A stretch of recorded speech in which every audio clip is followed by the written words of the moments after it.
서로 한번 축복했으면 좋겠습니다. 주님의 이름으로 환영하고 축복합니다. 주님의 이름으로 축복합니다. 주님의 이름으로 축복합니다. 너무 감사합니다. 너무 감사합니다. 이 말씀을 준비하다가 제가 한 가지 검색을 해보았습니다. 그 검색하는 가운데 이런 게 나왔습니다. 한국 주례사가 있죠. 가장 짧은 주례사라고 해서 나와 있어서 제가 보니 김구 선생께서 이렇게 주례를 한 것입니다. 함께 독립운동을 하였던 그 동지가 먼저 세상을 떠났고요. 그 아들이 장가를 가는 날이었습니다. 그때 주례사가 너를 보니 너 아버지가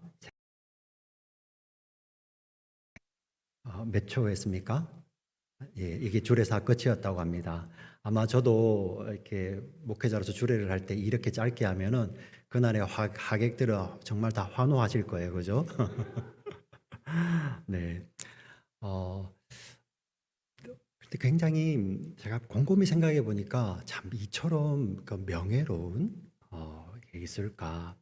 먼저 독립운동을 하다가 세상을 먼저 떠나신 그 아버지에게도 이만큼 명예로운 축사가 있었을까? 그리고 그 자리에서 어떻게 보면 우리 한국에 독립운동 하셨던 분들 지금도 좀 그렇죠. 참 우리 그 독립운동 하신 분들이 굉장히 고생을 하셨음에도 불구하고 그 자녀들은 좀 어렵게 살잖아요.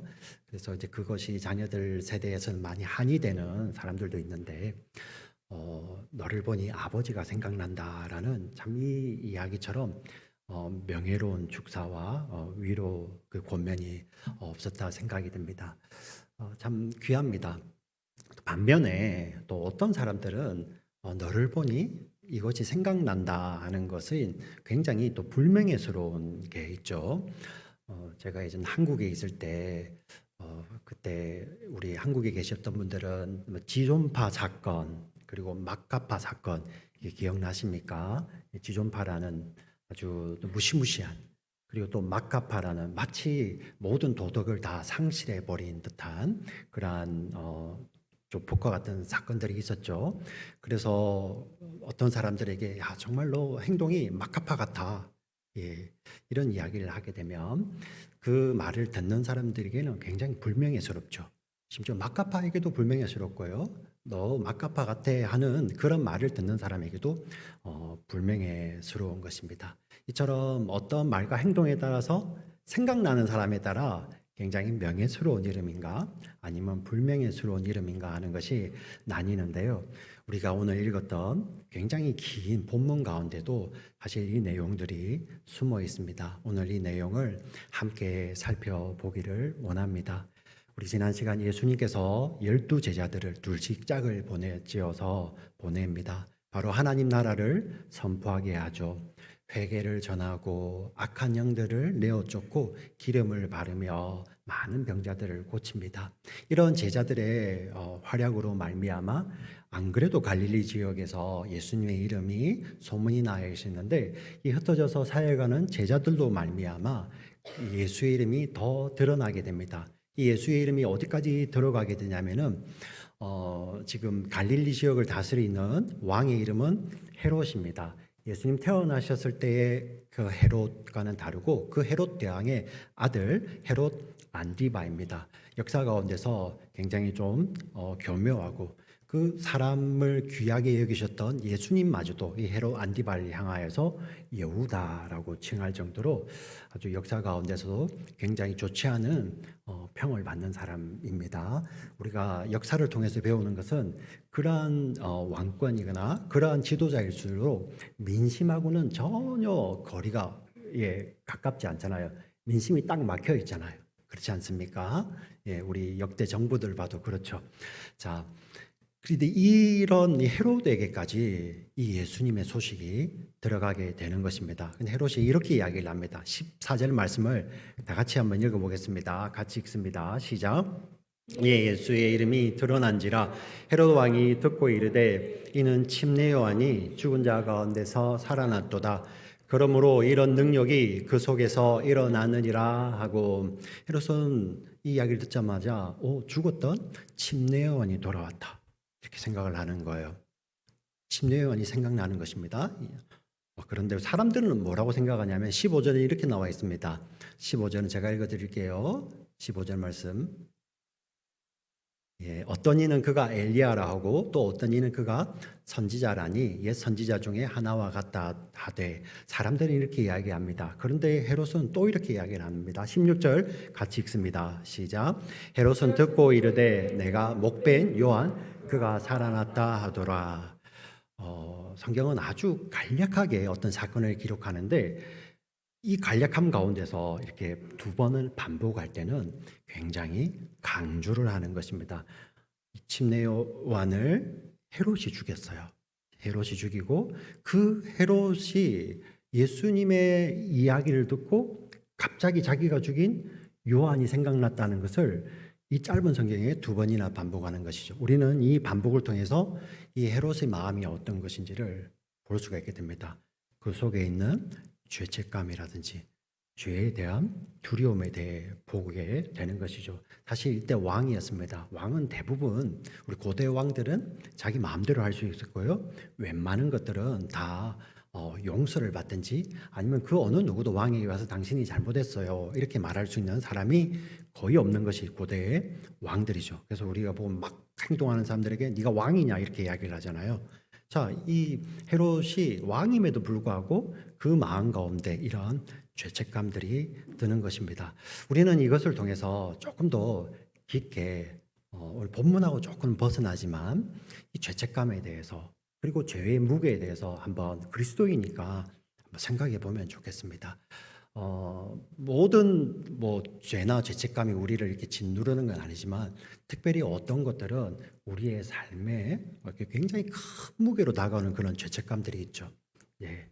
참 그런 때 보면 굉장히 씁니다. 그죠? 굉장히 괴롭습니다. 근데 보통 사람마다 그런 똑같은 사건을 겪어도 그런 죄책감이나 죄의 무게들이 달라요. 그렇지 않습니까? 똑같은 일을 당하고 똑같은 일을 저질렀는데 어떤 사람들은 그러거나 말거나 해요. 그죠? 또 어떤 사람들은 그게 굉장히 크죠. 근데 성경이 이야기하는 것이 참 놀라운 게 있습니다. 그런 죄의 무게들, 죄책감이 똑같아질 때, 평등해질 때가 있대요. 성격도 필요 없대. 똑같아질 때. 그때가 언제냐면은 하나님의 최후의 심판 때예요. 최후의 심판 때. 그때는 그 사람이 왕이었던 평범한 평민이었던 아니면 그 사람이 무슨 직업을 가지고 있었던 그거 전혀 상관없이 하나님 앞에 서게 될 때 그가 평생에 가져왔던 생각했던 생각들, 말했던 말들, 행동들이 하나님 앞에 드러나면서 그 모든 것이 죄의 무게가 그대로 오는 거예요. 이게 얼마나 두려우냐면은 요한계시록의 최후의 심판 때 왕들이 심판을 받을 때, 왕들이라면 아까 말씀드린 대로 세상에서 두려울 곳이 없는 자들이죠. 자기 마음대로 해도 누구 하나 자기에게 죄를 지적한 사람이 거의 없었던 그 왕들이 하나님의 심판대 앞에 설 때 이런 표현을 씁니다. 큰 바위들아, 무거운 산들아, 제발 나를 덮어라. 사람이 압사한다고 하죠. 무거운 게 누르면 굉장히 고통스럽습니다. 근데 하나님 앞에 그 죄가 드러나면서 앞에 심판대 앞에 서게 됐을 때 그 두려움이 얼마나 강하면 왕들이 제발 이 큰 바위로 이 큰 산들로 나를 가려달라, 덮어달라 이렇게 애원합니다. 그게 바로 하나님 앞에서 죄의 무게가 드러날 때예요. 네. 평등합니다. 누구나 상관없이. 딱 성경이 말하는 두 가지 길이 있습니다. 예수님 안에서 하나님 앞에 서서 하나님께서 나를 보실 때, 우리를 보실 때 그의 아들 예수, 우리의 모든 죄를 대속하신, 죄를 다 뒤집어 쓰시고 대속하신 예수가 보이는 자들과 예수가 보이지 않는 자들로 최후의 심판 때에 나뉘어지게 되는 것입니다. 죄의 무게가 굉장하죠. 네. 자, 그리스도인들이 받은 은혜라는 거, 우리가 은혜를 어떤 것을 이야기할까요? 저는 가장 큰 은혜 중의 은혜는 바로 예수님으로 말미암아 우리의 죄와 허물이 가리워지는 것 아니겠습니까? 우리 다 같이 아멘 할까요? 네, 시편 32편 1절을 보면 허물과 죄가 가리워짐을 받은 자는 복이 또다 표현을 합니다. 우리의 죄와 허물이 가려지는 거예요. 우리 유일하게 그리스도인들만이 하나님 앞에 나아갈 때 그리스도의 보혈로 말미암아 죄의 용서를 구할 수 있는 것입니다. 이것이 우리에게 큰 은혜인데요. 오해 안 하시면 좋겠습니다. 우리 그리스도인들 어차피 죄를 지어도 회개하면 용서받으니까 무슨 죄를 짓든 용서받죠. 예. 복음이 그런 겁니다. 그런데 그걸 잘못 오해해서 그럼 내 마음대로 살아도 잘못했어요. 이렇게 말 한마디면 다 끝나는 거니까 그리스도인들은 무례해도 되는 겁니까? 우리 교회가 이렇게 세상으로부터 예전에는 참 교회가 참 너희들의 행동 보니 하나님 계신 것 같다. 이렇게 해서 다름이 구별됐는데 요즘 교회들이 이렇게 어려움을 당하는 거. 물론 그 뒤에서 고도의 세력들이 교회를 해하려고 이렇게 막 언론 플레이하는 것도 물론 있습니다. 그런데 거기에 우리가 이렇게 막 너무 신경 안 쓰셔도 돼요. 물론 그게 굉장히 괴롭지만 우리 교회의 잘못도 있죠. 근데 굉장히 무례함들이죠. 마치 죄를 지어도 되는 허가를 받은 것처럼 회개를 오해할 때가 있습니다. 사실 하나님 앞에 우리가 죄를 고백하며 용서받는 것은 그것이 효력이 있는 이유가 무엇입니까? 그 기도를 할 수 있고 그 회개를 할 수 있는 것에 효력이 있는 이유는 거기에 하나님의 아들의 생명의 무게가 들어있기 때문이에요. 하나님의 아들의 생명, 하나님의 아들의 피가 거기에 들어있기 때문에 효력이 있는 것입니다. 그러면 우리는 죄를 회개할 때 막 함부로 죄를 지어도 어차피 용서받을 거니까 절대 이렇게 살 수가 없죠. 나의 죄를 위해서 하나님의 아들이 생명을 내어 놓았어요. 무례할 수 있겠습니까? 그죠? 예. 하나님께서 용서해 주시는 것에 있어서 너무 감사하죠. 아들의 생명이 있으니까.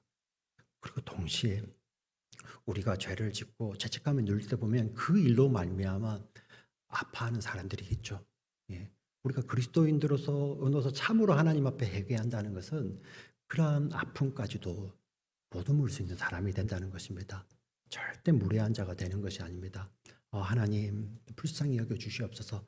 나의 허물과 연약함으로 말미암아 이러한 죄를 지었지만 하나님 용서하여 주시고 혹시 이 일 때문에 아파한 사람이 있다면 하나님 그들의 마음까지도 보듬어 주시고 혹시 하나님 그것을 내게 보여주셔서 제가 그에게 찾아가서 회개하고 용서를 구해야 된다면은 그러한 회개와 용서를 구할 수 있는 용기도 허락하여 주시옵소서라고 기도하며 찾아가서 그렇게 용서를 구하는 거, 그게 바로 회개인 줄 믿습니다. 이게 그것이 그리스도인들만이 누릴 수 있는 복이에요. 복. 오늘 본문에 보니 이 헤롯은 그게 전혀 없습니다. 죄책감도 있고 죄의 무게는 있었지만 그는 예수님과 상관이 없었기 때문에 하나님 앞에 나아가 이 죄를 용서해 주세요라는 그런 기도조차 할 수 없는 것이었습니다. 이 헤롯이 요한의 목을 베게 됩니다. 그 사건을 자세하게 오늘 본문에서 설명을 하고 있는데요. 이 헤롯은 갈릴리와 베레아 지방을 다스리는 분봉왕 헤롯입니다. 헤롯인데 어떤 일이 있었냐면요. 이 헤롯이 자기 친동생은 아닙니다. 이복 동생 헤롯의 아버지 헤롯 대왕, 우리 성탄절 때 예수님 탄생하실 때 있었던 헤롯이죠. 그는 헤롯 대왕이라고 부릅니다. 그 헤롯 대왕이 아내가 한 10명 정도 있었어요. 그러다 보니 자녀들이 무지하게 많았겠죠. 네. 그런데 그 가운데 아주 막 이렇게 암투들도 많이 벌어졌었는데요. 헤롯 그 대왕이 죽고 난 후에 로마는 그 유대 지역을 갈릴리에서부터 저기 유대 이렇게 남북으로 길게 뻗은 그 지역을 네 등분으로 나눕니다. 그 네 등분으로 나누어서 그 네 등분을 아들들에게 각자의 왕으로, 그러니 통합 왕이 아니라 나뉘어진 왕. 그래서 우리 마태복음이나 누가복음에는 뭐라고 나오죠? 분봉왕이라고 나오죠. 나뉘어진 곳을 책임지는 왕이에요. 그리고 여기 나오는 이 헤롯은 헤롯 안디바로 갈릴리 지역을 책임지고 있던 왕이었습니다. 이 분봉왕이다 보니까 이들 가운데서는 늘 통합 왕이 되고자 하는 욕망이 강했습니다. 자, 그리고 그것을 도와줄 인물이 있었는데 그가 바로 누구냐면은 자기의 이복 동생입니다. 헤롯 빌립이라고 불리는 자인데요. 이복 동생의 아내가 헤로디아입니다. 이 헤로디아는 헤롯 가문의 헤롯 우리 대왕의 손녀입니다. 그런데 거기는 어느 혈통을 타고 나왔냐면은 헤롯 대왕이 원래 에돔 사람이거든요. 이둠의 사람이라서 굉장히 혈통에 대한 좀 컴플렉스가 있었어요. 그래서 그것을 가리고자 그 당시 유대 집안, 유대 지역에서 유대 땅에서 가장 가문이 좋았다고 사람들이 인정하는 가문이 바로 하스몬 가문입니다. 마카비 혁명을 일으켰던 그 가문이죠. 그 가문의 딸을 헤롯 대왕이 아내로 맞이하게 되죠. 그 마리암네입니다. 그 마리암네의 혈통을 따라서 태어난 자가 헤로디아예요. 자, 근데 헤로디아는 누구의 아내가 되었냐면은 헤롯 빌립 1세의 아내가 되었는데 안타깝게도 헤롯 빌립 1세가 분봉왕이 되지 못해요. 근데 이 헤로디아는 아주 이 야망이 있는 여자였습니다. 야망 있는 여인 무섭잖아요.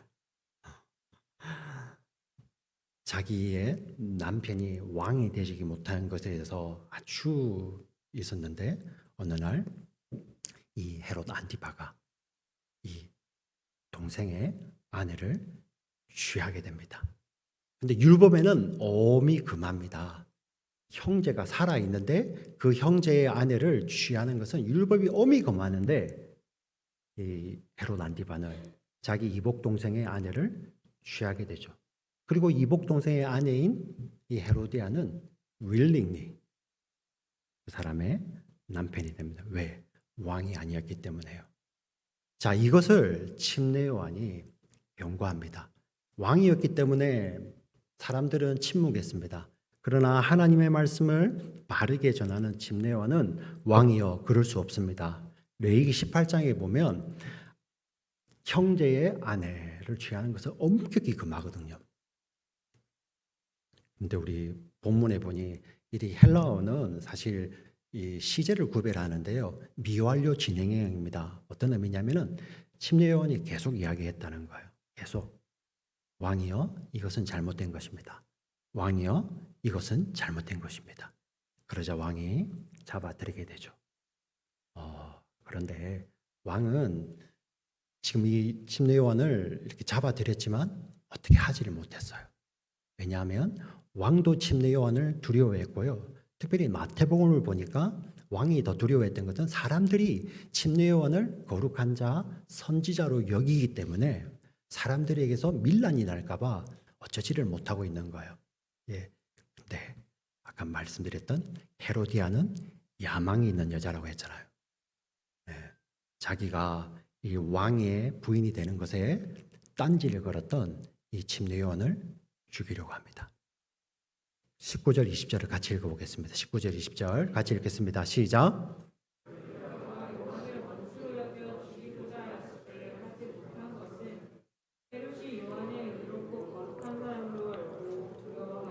보호하며 또 그의 말을 들을 때 크게 번민을 하면서도 달갑게 들음이라는 네, 그대로 나와 있죠. 헤롯을 얻지 못하는데 헤로디아는 이 침례 요한을 죽일 기회를 찾죠. 그리고 왕의 생일날이 이른 것입니다. 명절이 이른 거죠. 그때 이 헤로디아가 계략을 꾸밉니다. 사실 이 계략을 꾸미게 된 동기가 무엇이었을까 생각을 해보니 왕의 그런 습성이 있더라고요. 사실 우리가 이 말씀을 통해서 한번 돌아봐야 될 것이 우리 가운데 죄는 아니지만 욕심, 우리 가운데 어떤 뭔가를 원하는 것이 있죠. 그죠? 근데 그게 잘못 다스려지면 그게 탐욕이 되면 욕심이 잉태한 즉 뭐를 낳고? 죄를 낳고 죄가 장성한 즉 뭐를 낳고? 사망을 낳죠. 야고보서의 말씀입니다. 지금 다 그런 거예요. 이 헤롯 왕의 원래 성품들을 보면 이게 약점이구나. 헤로디아가 그걸 알고 그걸 이용해서 계략을 꾸미는 거예요. 어떤 거냐면 술만 먹으면 허세가 심해지는 거죠. 술만 먹으면. 사실 이 약점들을 헤로디아가 봤다는 이걸 보면서 좀 굉장히 두려움이 있는 거예요. 가까이 있는 아내도 볼 수 있지만 여러분 우리 악한 영들은요 이 아내보다도 훨씬 더 영적으로 지혜롭거든요. 네, 지혜롭다는 표현을 써서 좀 그거 하지만 간교합니다. 우리의 약함을 그대로 탁 있다가 이런 계략들을 세워줘. 이런 거 마찬가지예요. 생일날 되어서 근하게 취해 있을 때 자기의 딸 살로메죠 넣어서 춤추게 하고 이 허세가 심하고 호영이 심한 이 헤롯이 아마 분명히 이렇게 얘기할 거야. 네 소원이 뭐냐고 물으면 근데 이제 그때 막 이 말을 하는 거죠. 문제는 뭐냐면은 많이 허세가 심한데 생일날 그 높은 사람들이 와 있는 거예요. 갈릴리 귀인들, 천부장들 이런 사람들이 와 있는 자리에서 그런 것을 이렇게 허영을 부리면 물릴 수가 없거든요. 네, 아니다 다를까 그렇게 하는 겁니다. 계획대로 되는 거예요. 평소에 헤로디아가 봤던 대로 헤롯이 그대로 행동을 하고 있는 것입니다. 막 이제 술 먹고 즐거워 있는데 그 헤로디아의 딸이 들어와서 막 춤을 추는 겁니다. 헤롯이 기뻐가지고 이렇게 이야기합니다. 우리 22절, 23절을 같이 읽겠습니다. 같이 읽습니다. 시작. 헤로디아의 딸이 친히 들어와 저와 헤롯과 그와 함께 앉은 자들을 기쁘게 한지라. 왕이 그 소녀에게 이르되 무엇이든지 내게 원하는 것을 내게 구하라 내가 주리라 하고 또 맹세하기를 무엇이든지 내가 내게 구하면 내 나라의 절반까지라도 주리라 하거늘. 이 헤롯의 허세가 보이십니까? 나라의 절반까지라도 주겠다. 여기도 또 반복하죠. 예, 헤롯이 그 평소에 어떤 행동을 하는지 알겠죠. 근데 여기는 술까지 취했으니, 예. 근데 이게 다 걸린 거예요. 예. 기다렸다는 듯이 헤로디아는 뭘 열거하냐면 헤롯이 두려워서 죽이지 못하는 침례 요한의 머리를 요구합니다. 침례 요한의 머리를 소반에 담아서 주세요. 딸이 가서 헤롯에게 이렇게 요구를 합니다. 그러자 우리 26절을 같이 읽겠습니다. 26절 시작. 왕이 심히 근심하나 자기가 맹세한 것과 그 앉은 자들로 인하여 그를 거절할 수 없는지라. 네, 못 거절하는 것입니다. 그리고 맹세했던 대로 그렇게 해주게 됩니다. 사실 우리가 조금 허세 부르는 거, 좀 허영심, 그게 뭐가 어떠냐고. 예. 그러나 세상의 그 악함과 그 죄와 탐욕과 결합이 되면 시너지가 일어나서 침례요한이 무슨 잘못을 하였습니까? 하나님의 말씀을 있는 그대로 전했던 의인임에도 불구하고 이 왕의 허영심 그리고 이 아내 헤로디아의 탐심, 탐욕 이것과 결합이 되면서 결국 무죄한 자의 목이 달아나는 거예요. 달아납니다. 놀랍지 않습니까? 네. 우리 이 말씀을 읽어갈 때, 뭐 이 정도야. 근데 우리의 삶 속에 이런 일이 없으리라는 보장을 누가 하겠습니까?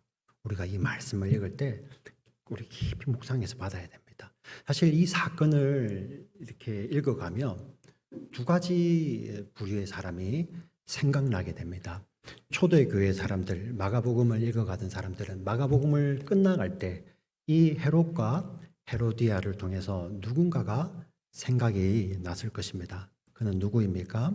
우리 마가복음 후반부에 가면 6월절을 전후해서 예루살렘에서 있던 일들을 자세하게 기록하고 있습니다. 그때 6월절 총독은 빌라도였습니다. 근데 그 빌라도 앞에 재판을 받으러 나온 사람이 있었는데 그의 이름은 바로 예수입니다. 하나님의 아들이죠. 마가복음. 그런데 빌라도의 재판 뒤에 누군가가 있었습니다. 마치 헤롯 뒤에 헤로디아가 있었듯이 빌라도의 재판 뒤에 누가 있었습니까? 종교 지도자로서 대제사장의 무리이고 바리새인들, 서기관들 그들이 똘똘 뭉쳐서 자기들의 기득권이 종교적 기득권이 무너지는 것에 대해서 위기감을 느끼고 거짓 증언으로 거짓 증인들을 매수하여 나오는 거죠. 계략을 꾸몄어요. 네. 모든 거짓된 것으로 똘똘 뭉쳐서 정죄하기 시작합니다. 저는 죄인이라 하나님의 이름을 모욕하였다. 성전을 모욕하였다. 이렇게 정죄를 하며 그를 십자가에 못 박으라고. 그를 십자가에 못 박으라고. 결국 어떤 일이 벌어집니까? 빌라도는 어떤 성경에 보면 빌라도가 마치 무지한 것처럼 나오기도 합니다. 그런데 결국은 빌라도마저도 자기가 갖고 있는 그 총독의 지위를 지키기 위해서 마치 헤롯이 생일날 자기가 내뱉었던 말 때문에 주워 담지 못하듯이 빌라도도 마찬가지로 무죄한 예수님을 십자가에 넘겨주게 됩니다. 그리고 침례 요한이 목이 잘리는 것처럼 예수님도 십자가에서 자신의 몸이 갈기갈기 지켜져 있어서 죽음을 맞이하게 되죠. 우리는 이 이야기를 읽어가면 이 헤롯과 헤로디아를 통해서 생각나는 사람이 있었습니다. 바로 빌라도와 그 뒤에 있는 종교 지도자들의 무리였죠. 너무나도 안타까운 것 아닙니까? 그 많은 것을 가졌습니다. 종교 지도자였습니다. 무엇이었습니까? 하나님의 말씀에 대한 지식도 다른 사람들보다 훨씬 출중하였음에도 불구하고 하나님의 아들이 온 세상의 죄를 위해서 자기의 생명을 내어주시기 위해서 이 땅에 오셨고 자기의 생명을 대속물로 주기 위해서 이 땅에 오셨고 섬김을 받기 위해서가 아니라 섬기러 오신 것을 알아보지 못하고 그들의 관계로 하나님의 아들을 십자가에 내어주는 것입니다. 이 마치 헤로디아의 관계와도 같은 것이죠. 우리가 이들을 보며 이들이 생각이 나는 것입니다. 동시에 또 한 사람이 있습니다. 동시에 또 한 사람. 그는 누구입니까? 바로 침례 요한입니다. 하나님의 말씀을 따라서 하나님의 말씀을 지키기 위해서 자기의 생명을 다 드렸고요. 하나님의 말씀을 따라 살다가 세상에서는 전혀 리워드죠. 보상을 받지 못하고 자기의 생명이 어떻게 보면 잘려주고 그만큼 수치가 어디에 있습니까? 목이 잘려서 그 생일하는 곳에 소반에 자기의 머리가 담겨서 들어가게 됩니다. 그런 수치스러운 죽음을 당하였지만 그 침례 요한의 죽음은 누구를 생각나게 합니까? 바로 하나님의 아들 예수 그리스도를 생각나게 하죠. 세상의 관점으로 보면 굉장히 수치스러운 것입니다. 하지만 우리가 영적인 시각을 열어서 보면 이것처럼 복된 것이 어디 있겠습니까? 하나님의 말씀을 지키고 살며 하나님의 은혜를 붙들고 살다가 하나님의 뜻을 따라서 그 생명을 드리고 있는 그 침례 요한의 모습, 이를 보니 예수가 생각나는 것입니다. 사랑하는 지체들이여, 우리를 크리스찬이라고 이야기를 합니다. 그리스도인이라고 부르죠. 그 어원이 무엇인지 아시지 않습니까? 너를 보니 그리스도가 생각나는 무리들입니다. 믿으십니까? 우리가 그리스도인이에요. 우리를 보면 예수 그리스도가 생각나는 것입니다. 오늘 말씀에 두 가지 길이 있습니다. 어떤 사람은 이 부류의 사람이 생각나고요. 어떤 사람은 이 부류의 사람이 생각납니다. 자기의 욕심과 욕망을 따라서 그 결과는 무죄한 죄인, 무죄한 자마저도 의인마저도 죽여버리는 그 길에 서 있는 사람이 있고요. 어떤 사람은 비록 세상에서는 수치를 당하는 것 같고 세상에서는 약해 보이는 것이지만 하나님의 말씀을 꼭 붙들고 살 때 그를 통해서 예수님이 생각나는 크리스찬입니다. 오늘 이 말씀을 듣는 우리 믿음의 지체들에게도 동일하게 권면을 드립니다. 오늘 우리 이 말씀을 기억하며 우리의 기도가 바뀌어야 되지 않겠습니까? 하나님, 제게 은혜를 주세요. 제게 은혜를 주셔서 하나님 저를 붙들어 주셔서 믿음으로 붙들어 주셔서 우리의 삶이 예수님을 따라 살기를 원하며 하나님의 말씀을 쫓아 살기를 원하며 세상의 탐욕이나 세상의 욕망이나 세상의 허영을 따라 사는 것이 아니라 오직 질 대신 하나님의 말씀 붙들고 그 말씀을 살아내신 예수님의 삶을 살기를 원하며 나의 입술의 말이 예수님의 말이 되고 나의 이 내면의 생각들이 예수님의 뜻으로 가득 채워주고 나의 인격과 성품이 예수님을 꼭 닮은 그리스도인 되게 해주세요. 그리스도인. 그리하여 우리가 이 세상을 떠나든 어느 자리에 있든 우리 마지막 떠나겠죠, 그죠? 그 마지막 자리에서 정말 그 우리의 마지막을 기억하는 자들이 그를 보면 예수가 생각나는 사람, 예수님이 생각나게 하는 사람, 그런 믿음의 길을 걸어가는 우리 믿음의 지체들 모두가 되시기를 주의 이름으로 축원합니다. 아멘. 살아서 역사하시는 하나님 아버지 감사합니다. 오늘 귀한 말씀을 또 묵상하였습니다.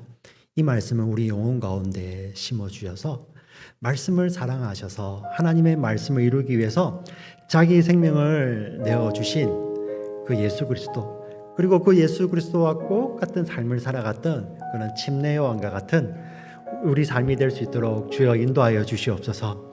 하나님, 이 험한 세상, 어떻게 보면 세상에 꾀들이 가득하고 악인들의 꾀, 죄인들의 길, 오만한 자리가 가득한, 오만한 자의 자리들이 가득한 이 세상 가운데 믿음으로 사는 거 쉽지 않습니다. 하나님, 그러나 우리가 기도합니다. 하나님, 믿음 더하셔서, 은혜 더하셔서 우리의 입술이 지켜지게 하여 주시고 우리의 마음이 지켜지게 하여 주시고 우리 영혼이 지켜주셔서 정말 주님 꼭 닮은 삶을 살다가 주님 부르실 때 주님께 안기게 하시고 우리의 남겨진 뒷자리에 서 있는 자들이 그를 보니, 우리 아버지를 보니, 우리 어머니를 보니, 우리 형을 보니, 우리 누나를 보니, 우리 오빠를 보니, 우리 언니를 보니 예수가 생각나는 그런 믿음의 길을 살다가 주님 앞에 갈 수 있도록 하나님 우리의 믿음을 지켜주시고 인도하여 주시옵소서. 오늘 이 말씀을 듣는 우리 한 분 한 분에게 정말 복 주시옵소서.